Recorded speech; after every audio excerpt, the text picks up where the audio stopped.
Hyderabad peoples ప్లాజాలో kite festival ఘనంగా నిర్వహించారు. ఈ కార్యక్రమానికి మంత్రి తలసాని ముఖ్య అతిథిగా హాజరయ్యారు. ఫెస్టివల్లో మంత్రి తలసాని పతంగి ఎగురవేశారు. రాష్ట్ర ప్రజలందరికీ సంక్రాంతి శుభాకాంక్షలు తెలిపారు. జనవరి కొత్త సంవత్సరం ముందే వచ్చే పండుగ సంక్రాంతి అని తెలిపారు. సంక్రాంతి అంటే పాడి పంటలతో రైతన్న సంతోషంగా ఉండే సమయమని ఆయన వివరించారు. ప్రజలంతా 3 రోజుల పాటు ఆనందంగా జరుపుకునే సంక్రాంతి పండుగ అని తలసాని వివరించారు. అందరికీ సంక్రాంతి శుభాకాంక్షలు.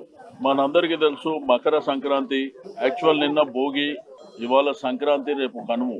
అంటే నూతన సంవత్సరం ప్రారంభం కాగానే ఫస్ట్ వచ్చేటువంటి గొప్ప పండుగ సంక్రాంతి. తెలుగు రాష్ట్రాల్లో యావత్ ప్రపంచంలో ఉన్నటువంటి తెలుగు వాళ్ళందరూ ఎంత గొప్పగా చేసుకునేటువంటి పండుగ సంక్రాంతి పండుగ.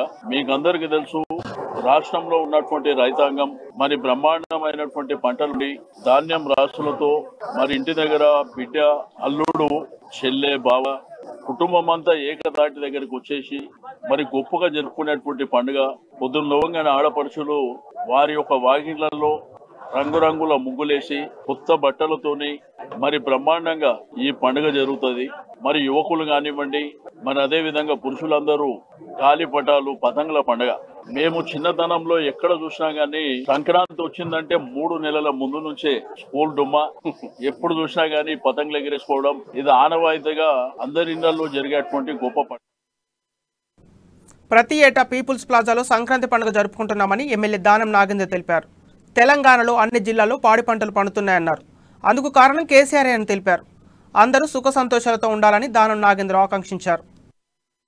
మంత్రివర్యులు తలసాని శ్రీనివాస్ యాదవ్ గారు చెప్పినట్టుగా మన సంస్కృతి, మన సాంప్రదాయాన్ని అంతరించిపోతున్నటువంటి ఈ తరుణంలో అన్ని పండుగలన్నీ కూడా రాబోయేటువంటి తరాలకు తెలిసే విధంగా గౌరవ ముఖ్యమంత్రి గారు కల్వకుంట్ల చంద్రశేఖరరావు గారు బోనాల పండుగ అనుకోండి, లేకుంటే బతుకమ్మల పండుగ అనుకోండి, ఏ పండుగ అయినా రంజాన్ కానివ్వండి, ఇవన్నీ కూడా ఘనంగా జరుపుకున్నాం. అయితే నూతన సంవత్సరం తర్వాత కొత్త పంటలు చేతికి వచ్చినప్పుడు ఆ పండినటువంటి పంటలు, ధాన్యాన్ని ఇంటికి తీసుకొచ్చేటువంటి రోజు సందర్భంలో సంక్రాంతి 3 రోజులు కూడా చాలా వైభవంగా అన్ని రాష్ట్రాలలో, అంటే దేశవ్యాప్తంగా ఉన్నటువంటి రకరకాల విభిన్న భాషలతో జరుగుతున్నటువంటి ఈ ఒక ఇది మీరు చూసినట్టయితే పంజాబ్ లో లోరీ అంటారు, పంజాబ్ ఢిల్లీలో ఇంకో దగ్గర ఇంకోటి అంటారు. ఏదైనా అల్టిమేట్లీ ఈ పండుగ సంక్రాంతి పండుగ అనేది కొత్త పంటలు చేతికొచ్చినప్పుడే జరుపుకునేటువంటి పండుగ. అందుకనే ప్రతి సంవత్సరం కూడా గౌరవ మంత్రి గారి ఆధ్వర్యంలో ఈ పీపుల్స్ ప్లాజాలో ఇక్కడ అవేర్నెస్ తీసుకురావాలని మరి వారి ఆధ్వర్యంలో గత 10-15 సంవత్సరాల నుండి మేము అధికారంలో ఉన్నా లేకపోయినా వారి ఆధ్వర్యంలో పీపుల్స్ ప్లాజాలో కైట్స్ ఫెస్టివల్లో యువకులు చురుగ్గా పాల్గొన్నారు. పతంగులు ఎగరవేస్తూ ఆనందం వ్యక్తం చేశారు.